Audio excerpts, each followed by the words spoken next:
Welcome to Allies or Enemies. I'm Jess. And I am Sean, and today we are talking about Pergola, and I am using the UK pronunciation for that because that's where we live. I do also want to point out that our copy was provided for review, but the thoughts in this video are all our own. Pergola is a 1 to 4 player game designed by Michał, Gołębiowski, and Przemek with art by Karolina Kijak. And in Pergola, you are a gardener who's trying to design the best garden and attract the most insects. Let's look at how it plays. You start the game with a garden board with a pergola and cascade on either side, along with a birdhouse, a few empty honey pots, and a frog. On your turn, you draft one of the 4 tools above the action board. Take the 2 items shown on the tool and add them to your garden, and then take the action below your chosen tool, which will let you move your frog to a lily pad to gain insects, including dragonflies, move your water droplet down the cascade to gain insects and endgame goals, take a leaf to gain and sometimes move insects, and move insects around your garden. As you do all of this, you will grow your garden and populate it with helpful insects. The game ends after 15 rounds, at which point everyone scores for sets of hollyhocks and the butterflies that landed on them, the height of your magnolia and ladybugs in the same rows, sets of buttercups and bees that fill both buttercups and lavender leaves, dragonflies, honey pot bonuses you unlocked, cascade bonuses, and different colors of leaves. And then the greatest gardener is named. So on your turn, what you're doing is you're trying to make the best choice because all of your choices are bundled. The tool that you pick will have 2 items on it, and it's going to be associated with an action. So often, there'll be probably 2 things that you really want, and 1 that you can probably work with. You won't always have all 3 of those line up. Yeah, and I like that. I always enjoy bundled choices like that because what it does is it pushes you towards the road you're already going down, but it also kind of makes you lean towards these other routes that you didn't know you were going to go down. And I do like that you're building this thing you want to build, but now you also kind of have to think about this other thing that maybe you didn't want to build, but now you have to build.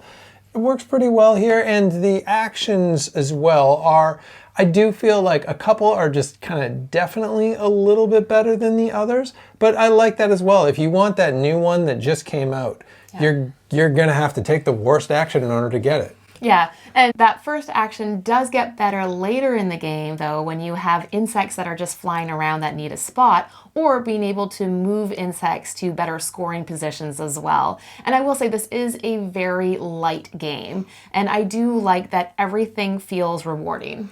Yeah, it is a light game, and you're always getting stuff on your turn. And I think for a lot of players, that is going to really feel like a positive because it is nice to be constantly adding stuff to your garden and seeing your garden grow every turn. I think a lot of people are really going to like that. Also, a lot of people are really going to like that stuff. So let's talk a little bit more about that. So in terms of components, everything is beautiful. And I just really like how your garden actually grows throughout the game because everything you're placing on your board, you get to choose wherever you want to put those items in. So you are a bit like a gardener designing your garden because you're putting like hollyhocks over here and you're putting your lavender leaves there. There isn't a set space for things to go, which I really like. Yeah, that is cool. The boards are just kind of 4 different pictures that you've got in the background. And I do think an awful lot of publishers would have probably cordoned off sections that you were going to put each of those things. But I think it was a really good call that you kind of feel like you're crafting, like you kind of feel like you're making this little picture and you can put things anywhere that you want. Generally, people are going to put them sensibly, but you don't have to. You can just have grass growing in the sky if you wanted to. And that I really do enjoy the freedom of that. Yeah, and the player boards do look really lovely because the art is all done by the same artist who did Meadow, and it's all beautiful. I think she tends to use like watercolor drawings, and it all looks really lovely. And I like that each of the boards look different, but the sideboards still perfectly attach, which is great. Yeah, I always like that when things line up. And then let's talk about the other components too, because these flower pots are really terrific. And the only use for that is to put shovels that you've already used. Also, that the shovels are what you're putting your actions on. And the other components as well all sit in this really nice tray that goes in the middle of the table. And those include these wooden bugs, and all of the wooden pieces are really nice. Also the punch-out pieces, they all work fine. Everything looks really pretty. And that tray that you're storing the things in your box also becomes part of what's on the table. It hides some of the stuff you're not using for that game, and it gives you a place to put that lily pad where your really adorable frogs are gonna jump. Yeah, the frogs are really cute. I will say the one knock though for that tray is we have managed to be able to get it to store upright without things falling surprisingly, but if you're like hauling it about, then I think things will go everywhere. Yeah, I would definitely put a little bit of saran on top of that, or put something on top of that, or you're gonna show up at wherever you are with just a box filled with bugs. Because they are right at the edge of it. They've done a good job of having it exactly fill to the top of the box, but if you just shift that a little bit, you're gonna be in trouble. So just keep that in mind. But we do store it vertically, and we haven't had an explosion yet. So next up, let's talk about replayability. And there are a few different paths to go down here. I will say the game's not going to feel wildly different each game.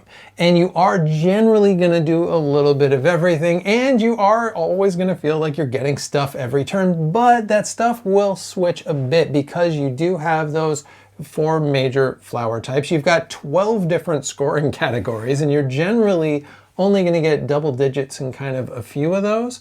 So you are going to lean more towards things, and there are a few different goals to think about. There are the honey pots that have 4 different types that score for other things in your garden, and at most you can only get 3 of those. There is also different scoring for where you put your water droplet if it ends up at the bottom. So again, that might encourage you to focus on different things.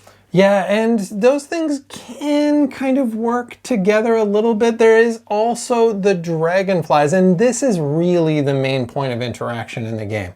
This game does not have very much interaction. It doesn't have any meanness in it, but with the dragonflies, there's 4 different dragonflies. Each one of them wants you to get 4 of one of the flowers. Whoever gets that first is going to get the biggest dragonfly that is worth the most points, and so that can be worth going towards. And if you see other people who've maybe they've already got one of those locked up, maybe you go in a different direction. So that can steer you as well. The main thing really that's going to steer is just which of those tools is available in the middle. What do you end up taking? What do you end up getting more of? But I have found that I can start games and think, yeah, this time I'm going to work on hollyhocks. And you definitely do have that ability to really focus on something. Yeah, and you will want to specialize a little bit because some of the scoring definitely gets better if you have more of certain kinds of items. And the other thing that will just feel different is how you design your garden, because you have complete control and you might just make it look completely different from game to game.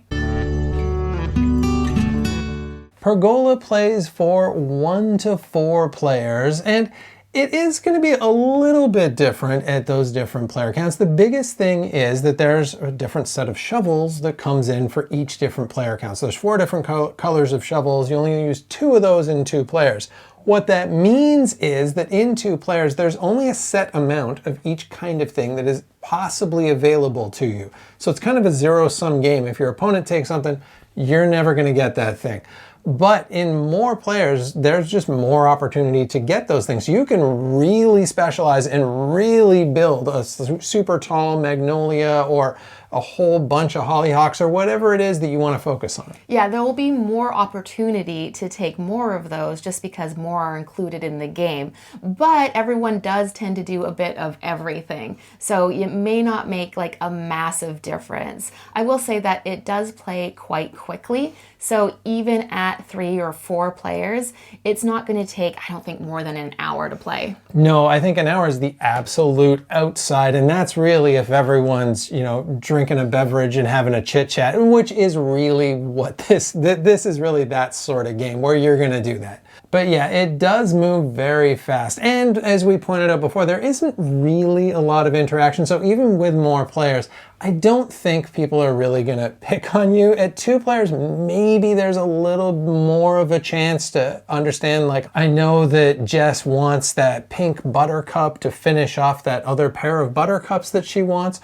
or whatever it is. At 3 or 4 players, you're almost definitely not going to do that. Yeah, and I think more than take something that someone else wants, I do find at 2 players, I can get a sense of what you're looking for. So if there's 2 shovels out there that I'm interested in, I would go for the one that I think maybe you also might be interested in, knowing that that other one you probably won't take because you don't need it to complete a set. Whereas at more players, the shovels are going to change so much by the time it's back to your turn. You won't be doing that same decision making. And there are different amounts of dragonflies for different player count. So at 3 and 4 players, there won't be enough dragonflies for everyone, so there will be more competition for them. There is also a solo mode for this game, and it's a very simple solo mode. It's just you use the other side of the action board. When you take a shovel, you discard the other shovel on that half of the action board.